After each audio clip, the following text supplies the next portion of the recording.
Good morning to all. आज हम जानेंगे कि क्या होता है CMLT, क्या होता है BMLT, क्या होता है DMLT, इसके एलिजिबिलिटी क्राइटेरिया क्या होते हैं और प्लस इनका हमारा फर्दर करियर में स्कोप क्या है, इसको जानने का काम हम लोग आज करेंगे। तो सबसे पहले बात करते हैं हम लोग CMLT की।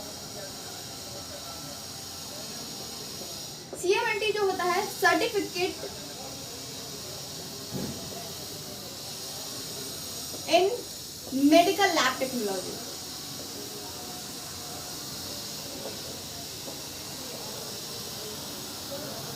Certificate in medical lab technology, इसकी जो एलिजिबिलिटी होती है वो बायोलॉजी इंटर होती है, मतलब 12th जो होता है वो बायो से होना चाहिए आपका, और प्लस इसके साथ इसके क्या होता है 1 ईयर का सर्टिफिकेशन कोर्स है जो शायद यूपी में तो नहीं पर छत्तीसगढ़ में ये स्टेट मेडिकल फैकल्टी का रजिस्ट्रेशन देता है।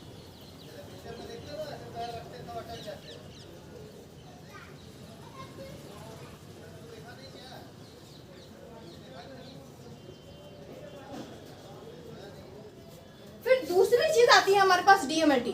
DMLT कहाँ से होता है और क्या क्या चीजें होती है DMLT में। DMLT की बात किया जाए तो DMLT होता है diploma in medical lab technology.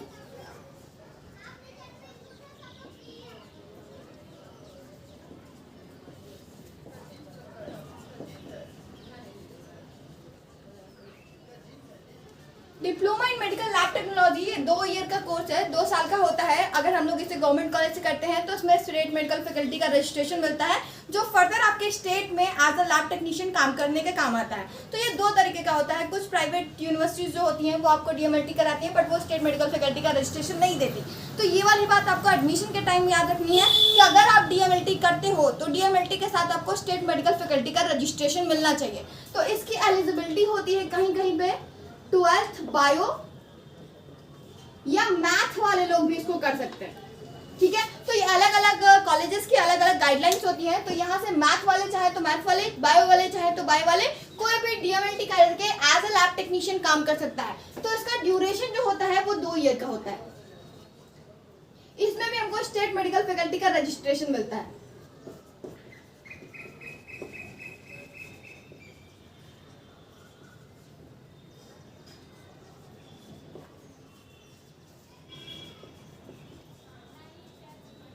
इसके बाद बात आती है हमारे BMLT की, bachelor in medical lab technology.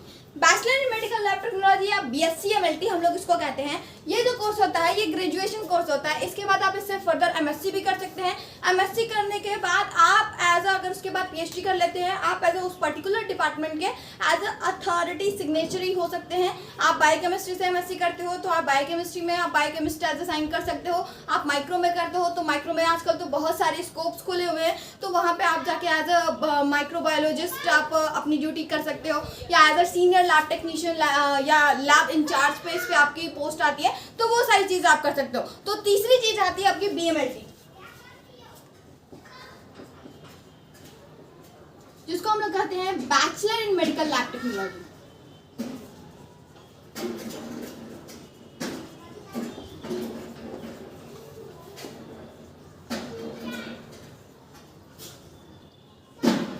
जो 3 साल का कोर्स होता है हर जगह पे। इसमें बायो 12th जो रहता है वो बायो से चाहिए होता है।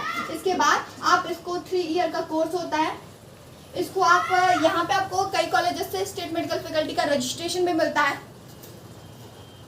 तो स्टेट मेडिकल फैकल्टी का इसमें रजिस्ट्रेशन भी आपको मिल जाता है। इसके बाद आप फर्दर चाहो तो MSc-MLT कर सकते हो, तो as a scientist officer, as a project coordinator आप इसमें काम कर सकते हो। तो ये आपके लिए एक अच्छा स्कोप बन सकता है। तो ये चीजें होती हैं।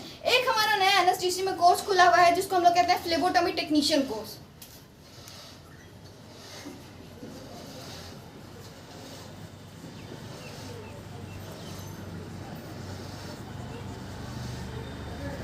फ्लेबोटोमी टेक्नीशियन कोर्स का ये फायदा है कि आप एज अ फ्लेबोटोमी टेक्नीशियन काम कर सकते हो। इसकी ड्यूरेशन बहुत अच्छी है। इसकी ड्यूरेशन मात्र 3 मंथ है।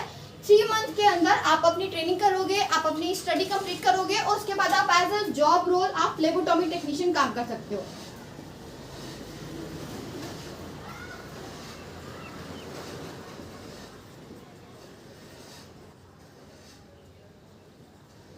ठीक है, एज अ फ्लेबोटोमी टेक्नीशियन काम कर सकते हो। इसमें आपको फायदा ये है कि आप 3 महीने के कोर्स के बाद एज अ जॉब एलिजिबल हो सकते हो। प्लस आज की दुनिया में, जिस दुनिया में हम लोग ये देख रहे हैं कि अलग अलग तरह की मशीन्स आ रही हैं, हम लोग टेक्नीशियन कम हायर करते हैं, मशीन्स हमारी मोस्ट एडवांस्ड हो गई हैं, जिसमें इजीली हम बहुत सारे सैंपल एक बार में लगा पा रहे हैं। तो कहीं ना कहीं टेक्नीशियन का जॉब रोल उतना ज़्यादा नहीं है जितना ज़्यादा हमारे यहाँ फ्लेवो का स्कोप है। तो फ्लेवो ज़्यादा यूजफुल होते हैं। जो हो आजकल कोरोना की जैसे हम लोग की स्थिति दिखाई दे रही है, लोग अपने घरों से बाहर नहीं निकलना चाहते हैं, तो हमारे जो फ्लेवो होते हैं वो होम कलेक्शन कर सकते हैं। होम कलेक्शन में वो घर जाके बाकी लोगों का कलेक्शन भी करते हैं, प्लस कुछ और भी सारी चीज़ें जो मेडिकल इक्विपमेंट होते हैं वो भी उनको अगर चलाना आ जाए तो बहुत अच्छी बात है। बेसिकली बात ये होती है कि आप अपना इम्प्लीमेंट करते जाओ। इम्प्लीमेंट का मतलब होता है आप अपने अंदर कुछ ना किस चीज़ की बढ़ोतरी करते जाओ, एडिशन करते जाओ। आपको सिर्फ कलेक्शन आता है, कलेक्शन के साथ आप कुछ कंप्यूटर वर्क सीख लेते हो, आप एक आध थोड़ा सा आप कंप्यूटर का डिप्लोमा कर लेते हो, आपकी स्पीकिंग अच्छी हो जाती है, आपका वे ऑफ कम्युनिकेशन बहुत अच्छा होता है, तो आप अपने सोशल स्कोप में बढ़ सकते हो। तो उससे आपको ज़्यादा चीज़ें मिल सकती हैं। इसमें स्कोप भी ज़्यादा अच्छा है अगर आप एज अ फ्लेवो काम करते हो, स्कोप भी ज़्यादा अच्छा है, बिहेवियर, आपकी मार्केटिंग अथॉरिटी बहुत अच्छी होती है, तो इसमें आप बहुत सारे काम कर सकते हो।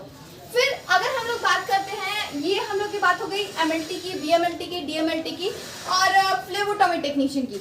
एक और चीज़ आती है हमारे पास, आती है नर्सिंग की बात करेंगे। तो नर्सिंग में देखो एएनएम और जीएनएम जो भी सारी चीज़ें थी वो खत्म हो चुकी, ठीक है। उनको लास्ट जो हमारा मेडिकल रूल निकला था उसके अकॉर्डिंग हम एएनएम और जीएनएम खत्म हो चुका है। अब बचा है सिर्फ इकलौता बीएससी नर्सिंग। बीएससी नर्सिंग जो होता है हमारे 4 साल का कोर्स होता है, ये स्पेशली नर्सेस के लिए होता है।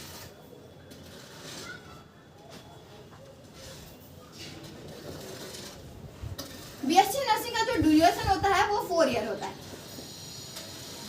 4 ईयर का जो कोर्स होता है इसमें आप 4 साल में पूरी की पूरी नर्सिंग की सारी चीज़ों को आप सीखते हो, उनकी सारी चीज़ों को जानते हो। अगर बीएससी नर्सिंग किया है किसी ने और उसके साथ वो बीएससी नर्सिंग के अपने एक्सपीरियंस पे भी लगा हुआ है, उसके साथ वो एमएससी नर्सिंग कर लेता है, तो एज एमएससी कॉलेज में एज अ लेक्चरशिप भी काम कर सकता है, या फिर उसके बाद उसमें पीएचडी कर लेता है तो एज अ लेक्चरशिप उसको प्रोफेशनली मिल जाती है। और नर्सिंग का इतना ज़्यादा स्कोप है कि आने वाली वैकेंसीज में भी यूपी में चाहे एमपी में इसका बहुत ज़्यादा स्कोप देखने को मिलेगा।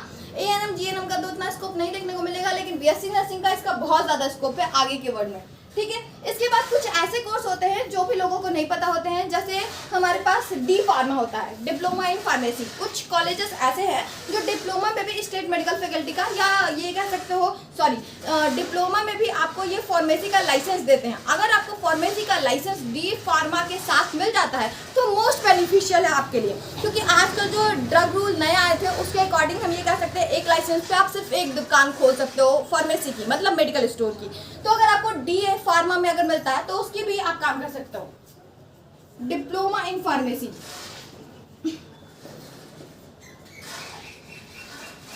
डिप्लोमा इन फार्मेसी का जो ड्यूरेशन होता है 2 साल का होता है। डिप्लोमा करने के बाद आप इसमें तो 12th के बाद डिप्लोमा कर सकते हो। अगर इसमें बस ये चीज चेक करनी होती है कि आपको लाइसेंस मिल रहा है कि नहीं मिल रहा है, आप इस चीज़ के ऑथोराइज हो रहे हो कि नहीं हो रहे हो, कि आपको वो जिस भी कॉलेज से या जिस भी आप जगह से आप करते हो वहाँ पे ये वाली बात जरूर चेक करना कि आपको वो लाइसेंस देगा कि नहीं देगा। नहीं देगा तो अदरवाइज आपको बी फार्मा करने की जरूरत पड़ेगी, ठीक है। एक और चीज़ होती है, एक और डिप्लोमा आता है, इसका एक बी फार्मा भी आता है, उसको भी आप देख लो।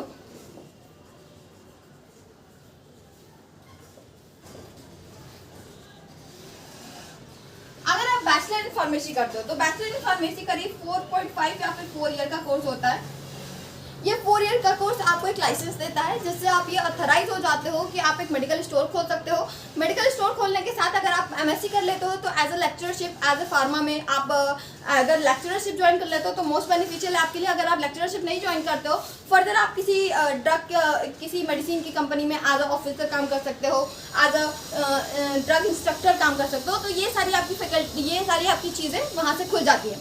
एक और कोर्स आता है जिसको हम लोग कहते हैं फिजियोथेरेपी, डिप्लोमा इन फिजियोथेरेपी, ठीक है, जिसको कहते हैं डीपीटी।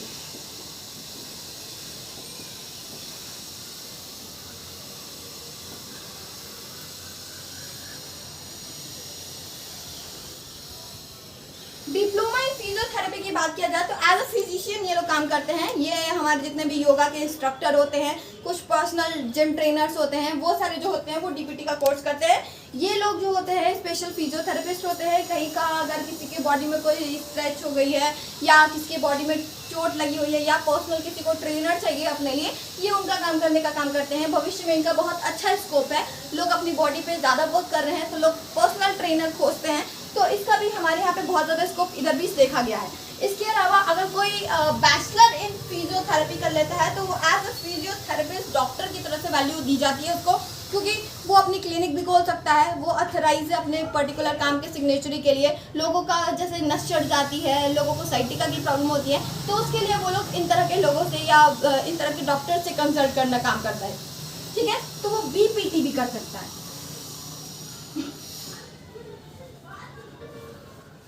बैचलर इन फिजियोथेरेपी, इसका जो बैचलर इन फिजियोथेरेपी, इसका भी जो हमारा स्टार्टिंग एजुकेशन होता है वो हमारा 12th बायो चाहिए होता है, ठीक है। इसको भी आप आगे बढ़ा सकते हो, ये भी आपका एक करियर स्कोप बहुत अच्छा बन सकता है। इसके अलावा कुछ और शॉर्ट ड्यूरेशन के कोर्स आते हैं जिनको आप करके अपना कुछ अलग कर सकते हो।